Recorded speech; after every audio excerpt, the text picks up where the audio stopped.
along the line.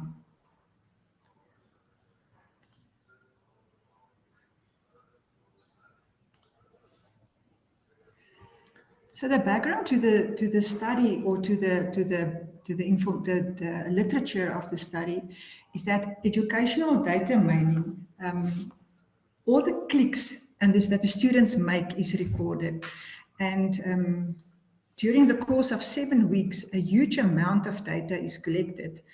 But if this data is not further analyzed, it remains only huge amounts of data.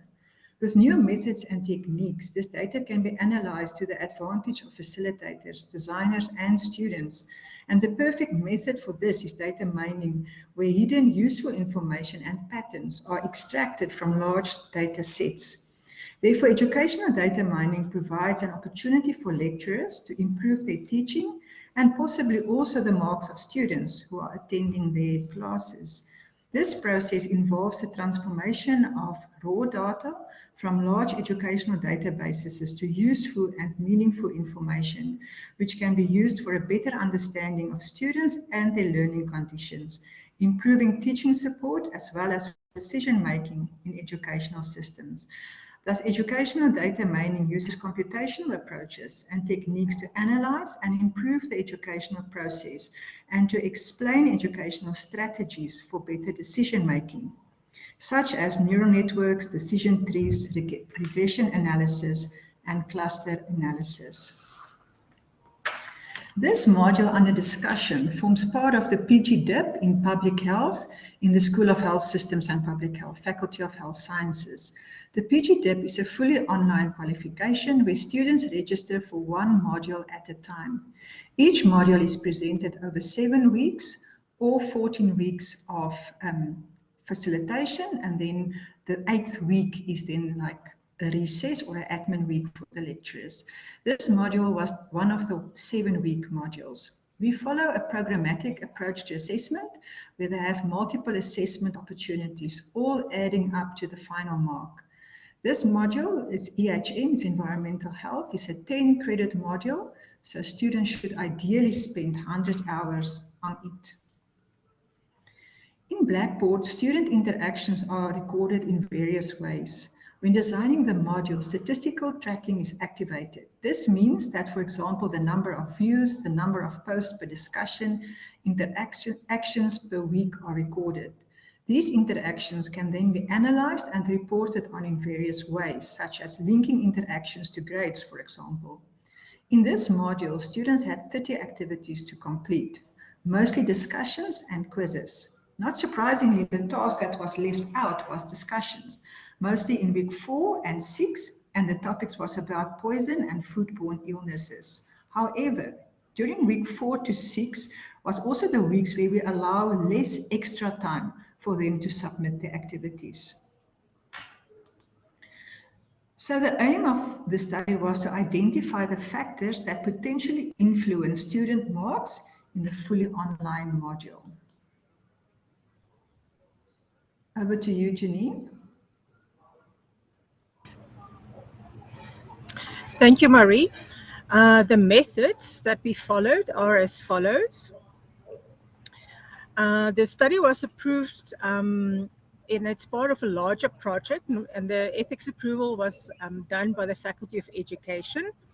I downloaded the data from ClickUp. ClickUp is the learning management system that is used for digital teaching and learning at UP. So I downloaded the data from my module on ClickUp. And then I use multiple linear regression models to investigate the association between the possible factors and how that may influence the marks. And I use SAS for the statistical analysis. The results. So we had more than, we nearly had 400 students in our module.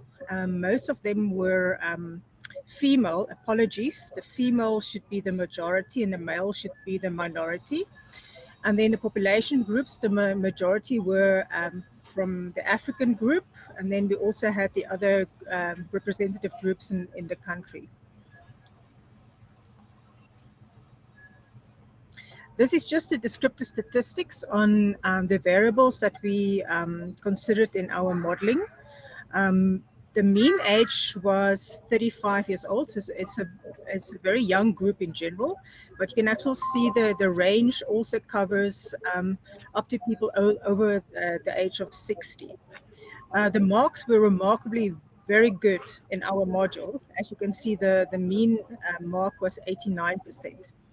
The students logged in for actually an astonishing amount of time. As you can see, they're indicated in the minutes. The students were quite active as well in the modules. If you look at the number of interactions they had. The number of tasks on average was 48 and the maximum was 91. And then also the number of times students access the module. One can see some students access the module a lot of times, but on average, it was 70 times they access the module. This is just a correlation matrix of our factors that we consider that may influence the students' marks. One normally does this when you are looking at multiple regression analysis, just to make sure that your factors are not too correlated if you include them together in the model. You can see the weakest correlation with was age and time online. And ones are indicated in red. They indicate that these variables are closely correlated. For instance, time online and the number of interactions had a correlation of 0.736, and the highest correlation was between the number of times accessing the module and the number of interactions, which was 0.847. And all the correlations were significant, as indicated by the p-values, although some correlations were weaker, as I've mentioned. Now, it's also nice just to have a look at some graphs. I've never done this before, so I was quite exciting to see what data was generated during my module. So here you can just see a plot of age versus time online. And you can actually see the vast majority, looking at the number of dots, were from the millennial group. And then we also had a few Gen Zs, also Gen Xs, and then the few baby boomers who were older than 55. And affectionately, I called this one student who spent 16,000 minutes online the Click Up Happy Camper. Next slide, please. Here you can see the number of times the students access the module and also the number of interactions they had. And you can see below 5,000 interactions, there were 3 students the module a lot. Perhaps we don't know why. It may be connectivity issues that they're trying to connect and then they lost internet and they're trying to connect again for them to.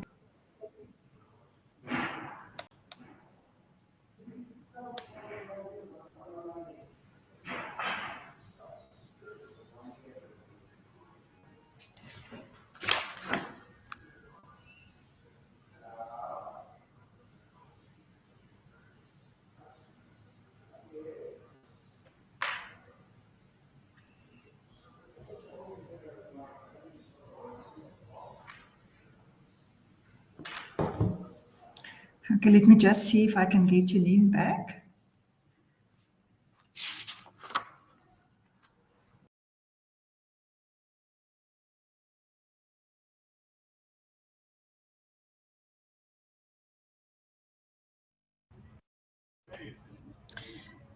Apologies, I think I went mute there for a while. I don't know if you can hear me now. Yes, we can. You can continue. Sorry. So on this graph, I indicate the age and also the number of interactions online.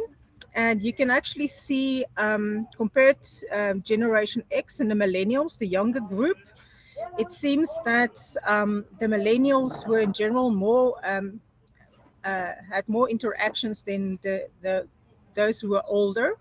And also I excluded in this graph the 2 outliers, and outliers were actually from generation X. Next slide, please. And here I indicate the number of submissions and also the number of time online. So one can actually also report back to the students. You don't have to spend a lot of data to be online in order to submit your all the tasks you have to. For instance, this one person I indicated already, the person was quite a long time online, but in general, the person did not submit so many tasks. For instance, one can actually see there was someone who submitted 80 submissions, and the person was actually quite efficient and did not even spend so much time online. Next slide, please. And in this slide, I show you the number of interactions online and also the number of submissions. So this is also a very poor correlation between these two factors. And then in the smaller graph, I actually indicate the 2 outliers. Next slide, please. So now we look at the results of the multiple linear regression model. So the student age, if you look at the model estimates, it decreased the marks by 0.1% per 1 year increase in age. But you can see from the p-value that it was not significant. Gender, in general, females had a higher mark than males, but again, it was not a significant contributing factor if you consider the p-value. The time locked in had a minuscule positive influence. So it's literally less than 0.001% increase per minute you spent online. But of course, the p-value indicate that it was not a significant association. A number of interactions online had a minuscule negative influence on the marks, but it was also not significant. The only significant factor that we considered is actually the number of tasks that were submitted. And one can see per task that students submitted, their marks went up by 0.5%. But of course, one must also have a look at, you can submit a lot of tasks, but it doesn't mean you get full marks for all the tasks that you submitted. So that's why the model estimate is such a small association. Also, the number of times accessed the module, the positive influence on the marks, but it was not significant. And if you look at the adjusted R value, one can also see this is actually a weak model to explain the variability of our marks. The model only explains 33% of the variability of our marks that we've observed. And here I just plot the number of the marks from the group and also the number of submissions, because can you remember, this is the only significant factor that we picked up. And in general, you can see most of the students, their marks were around the 40 to 60 submissions, and then fewer had more submissions. And then over here, I also indicated the pass mark of 50%. So a couple of 4 students did not pass the module because the number of submissions were also quite low. So in conclusion, the module marks did not vary that much. So perhaps it's a possible reason why we did not see so many factors that had a significant influence on the marks. As I mentioned, the most important factor that influenced the module marks was the number of task submissions. So we will actually encourage our students from day 1 of the module not to fall behind in submitting tasks.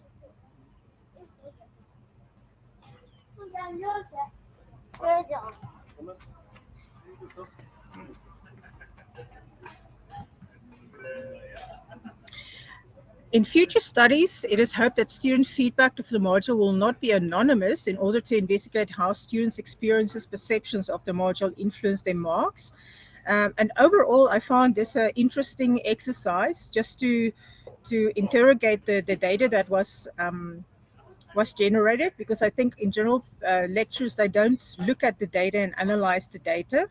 And on a lighter note, I don't know if you're aware of all these AI art generators. One can even make a graph of the results you got. For instance, this was the graph on the age and number of time online. Thank you, Marie. Thank you, Janine. We have a minute left. Is there any questions from the audience about the results of the study? Please raise your hand that we can unmute you.